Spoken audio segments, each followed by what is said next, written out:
Have you heard of the Bader-Meinhof phenomenon? Or perhaps you've heard it called frequency bias.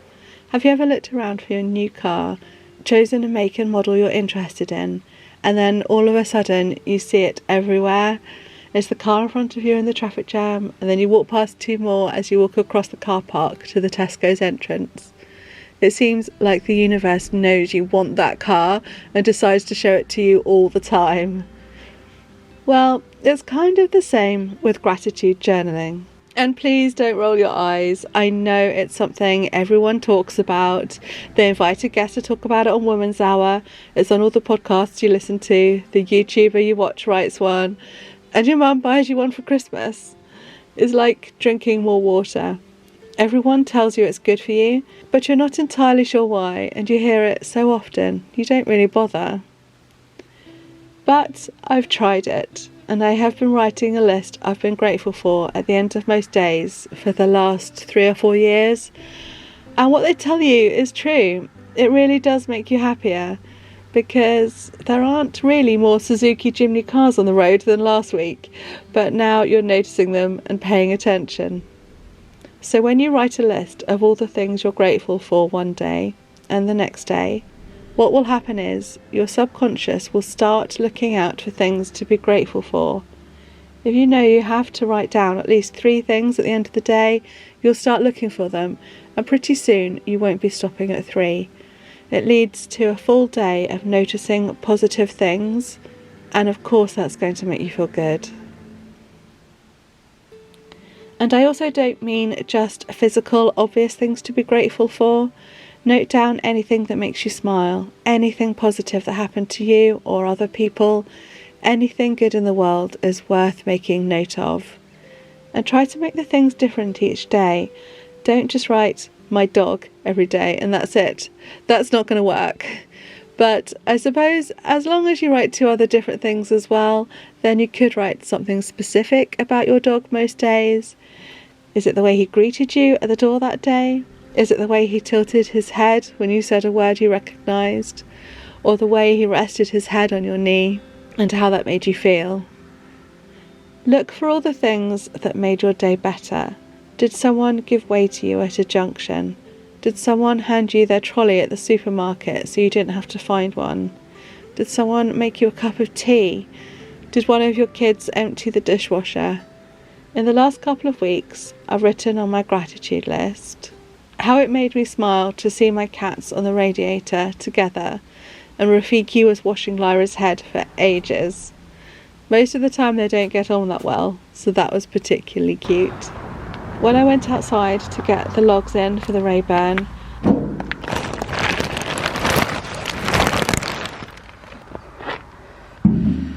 I caught the sun as it was starting to set. It had been cloudy and grey all day, so it was lovely to see the warm red light suddenly spread across the fields. Until recently, I took Merlin out for his walk on my own. However, Chris came with me for the first time, and oh my goodness, Merlin was so excited about that.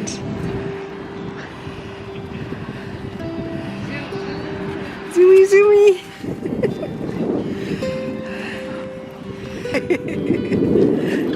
Oh, God. It's the time of year when every now and then I look out the window and see a small murmuration of starlings. They pass by here on their way to join up with their friends on the Somerset levels, and we're treated to a little dance in the sky. It's always so magical to watch.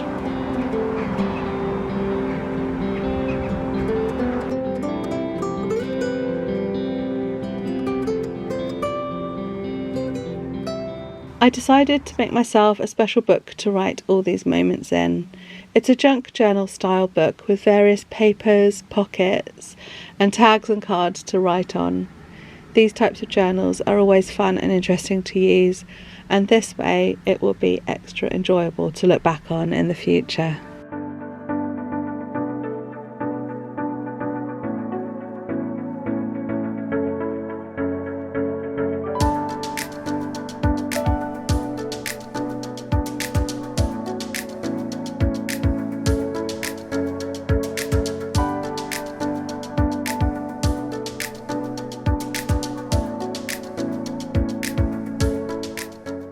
Hi, welcome to my floor. Oh, I'm not sure you can actually see the mess in front of me. Oh, that's sort of okay. So, up here on the table I've got all my pages for the gratitude journal all ready to be put into the cover, which I'm hoping to get done today. But before I can do that, there's this sort of spread of mess on the floor here, and that is mainly because just before Christmas, Rafiki, my cat Rafiki, got shut in here overnight, and he decided to wee and poo on the table here, right here. Obviously the table is all cleared. I chucked so much stuff away.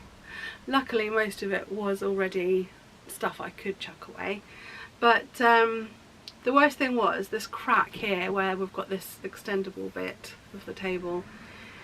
He weed it on here and the wee went through the crack. This is probably far too much information, you probably don't need to know this.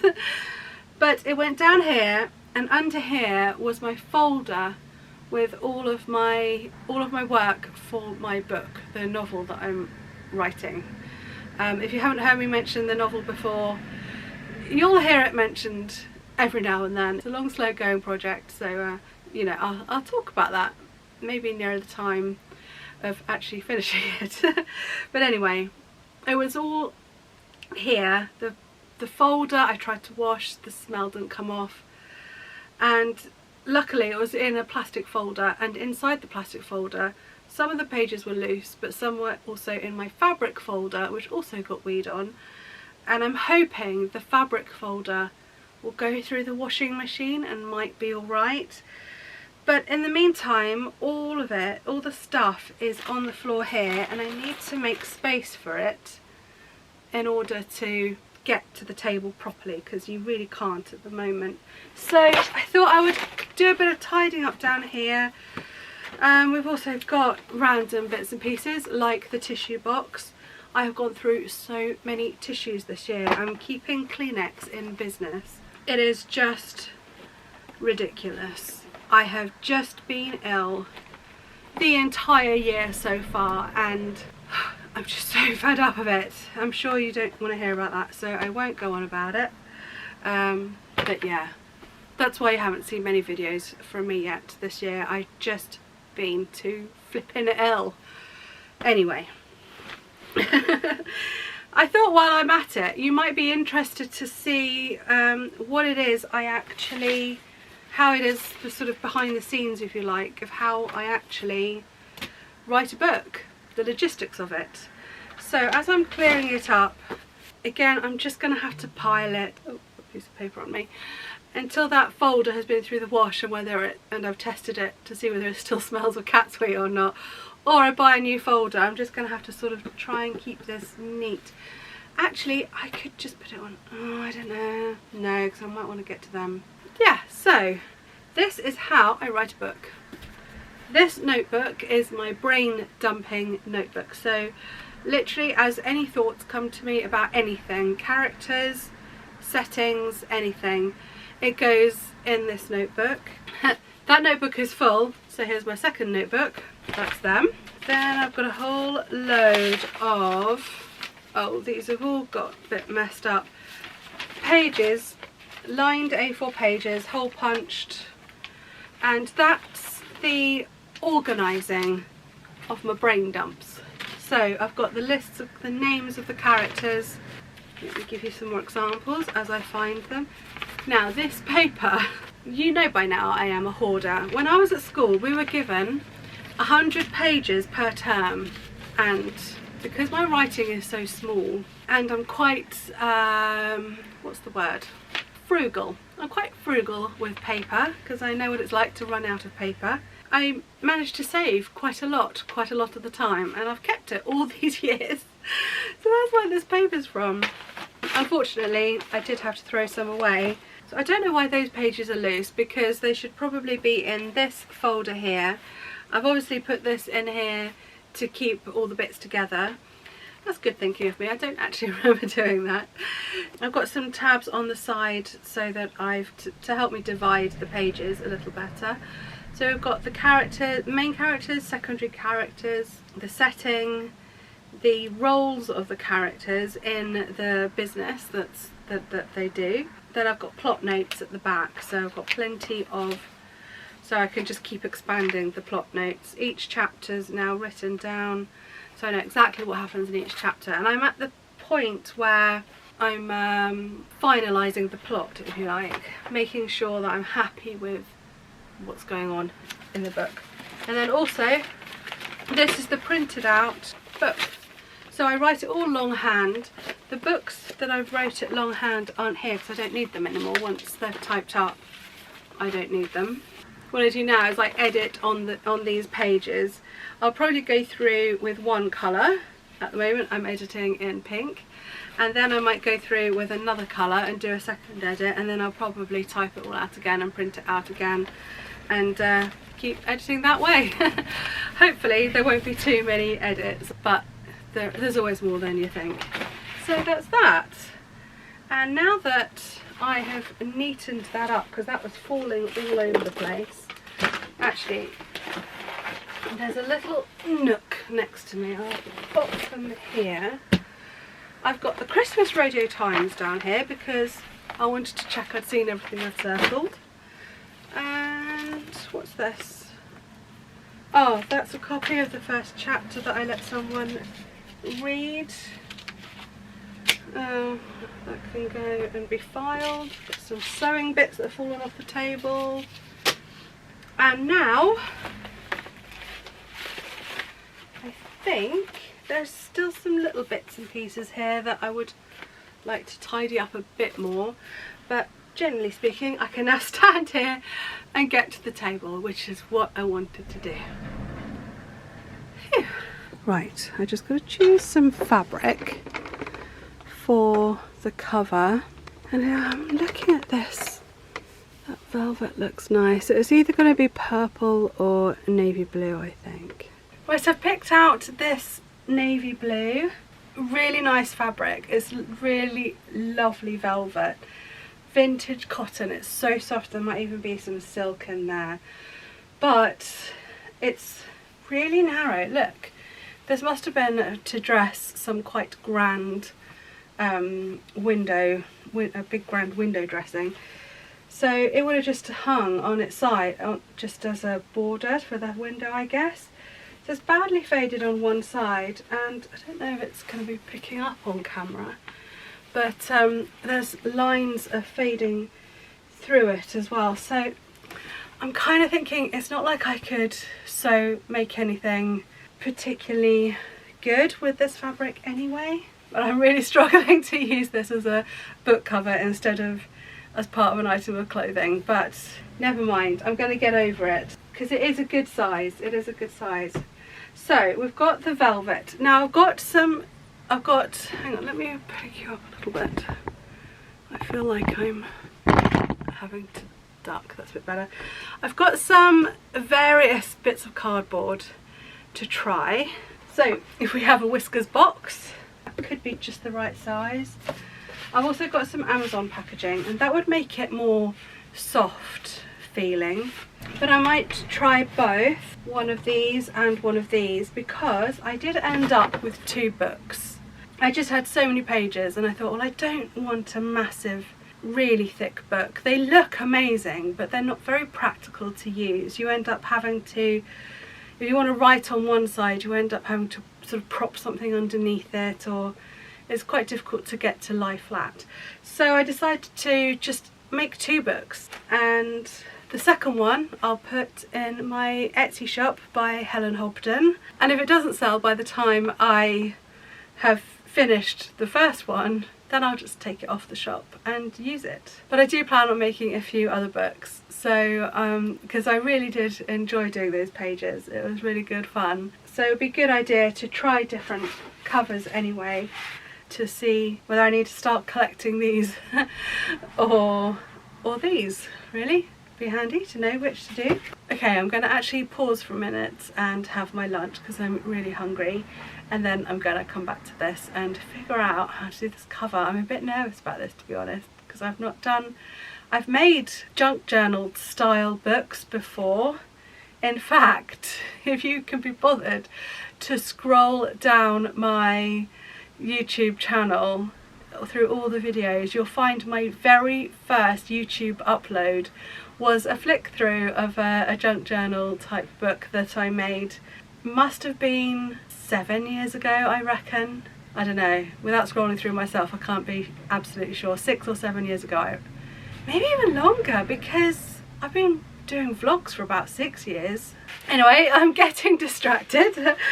Oh yes, I'll talk about covers, but I didn't sew in a cover. I did hole punching and I just tied through some lace, I think, to make the cover, and that's how I've made covers for other books as well, which is much easier, and I might go back to doing that, particularly for A4 size books, but we shall see. I don't know, we'll find out how easy this is going to be first. So yeah, I'll see you in a minute.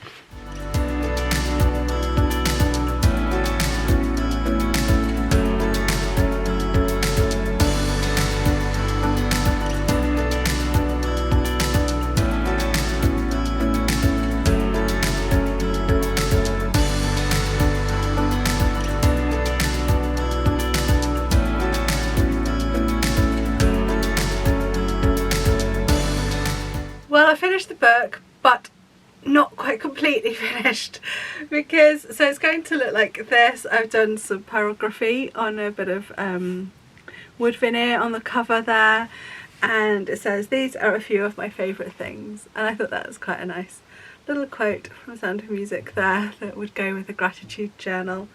So I'm really annoyed because I really wanted to have this finished to show you, but it's not quite, because at the moment the ribbon I just untie and unwrap, but I did start trying to do, look, there's a little hole here. I wanted to set a couple of eyelets in here and here, so the ribbon would wrap around and then tie in a bow through the middle. Do you understand what I mean? And this was absolutely no good whatsoever, it just didn't work. So I've ordered myself a crocodile. I don't know if you've heard of that, but it seems to be the brand of hole punch and eyelet setter that all the crafters use. So I've got my fingers crossed that that's going to be better quality and actually get those eyelets closed. So yeah, it's all done and I'm so pleased with it. It just looks really magical. I love the pages that I used, and I wish I'd done this sooner. I wish I'd separated out my gratitude list from my diary sooner, because I always used to just do a list in my diary. But my diary is really a place where I brain dump. There's quite a lot of negativity in my diary, I suppose, because it's where I complain, it's where I moan, and you know, when something annoying is playing on your mind, once I've written it down, it really does help let go of it, you know. So my diary is quite often used for that, just letting go of the rubbish or worries and concerns as well. So all that goes in my diary, and it's probably not something, I've started to wonder what I'll do with my diary when I die. Is that really morbid? Or when I get near to that age, and I think I'm gonna have these stack of diaries I've had since I was like 8 or 9 years old, and I'm really annoyed I haven't separated the good bits from the bad bits sooner. So I'm going to have my lovely gratitude diaries from now on, which I think will be, because like I explained, it's like little moments, little snippets of my life that make me smile. And so looking back at that is going to be really fun and really enjoyable to do, and I think it will spark happy memories. And that's how I would like to, you know, if I want to reminisce when I'm 80 years old, that's the bit I'm going to want to look at, not at my other diary. So I'm really annoyed I hadn't thought about separating this sooner. And now of course I've got my journal as well that I sketchbook in and scrapbook in, and that's going to be that's all going to be positive, nice, just memories to look back on as well. So that will leave my diary just for the, you know, I don't know if you've ever come across the morning pages that is from The Artist's Way. The name of the author has completely escaped me, but that's just like writing down whatever comes into your head, and it just helps helps clarify thoughts. That's what it does for me.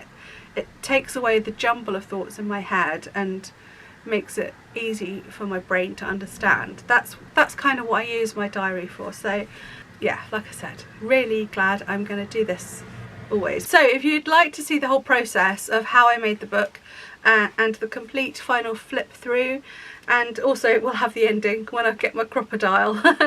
I'll get those eyelets in and you'll be able to see the end. That's all going to be on my Patreon page, and if you want to come over and join us there, it'll be the velvet tier. That's the one. Oh, and this is velvet, perfect. That's the tier you'd need to join to watch the extra videos that go over there. And just lastly, before I go, I just wanted to thank Heather, Ingrid and Mary for your lovely comments that you left on the last videos last week. It might be a bit longer than that. I do appreciate that you take the time, and yeah, thank you very much. It makes this feel a lot less lonely, this whole YouTube business. And so I'll definitely be writing that gratitude in my gratitude journal, just to link everything all together. I hope you're well and have a brilliant week. Take care. Bye.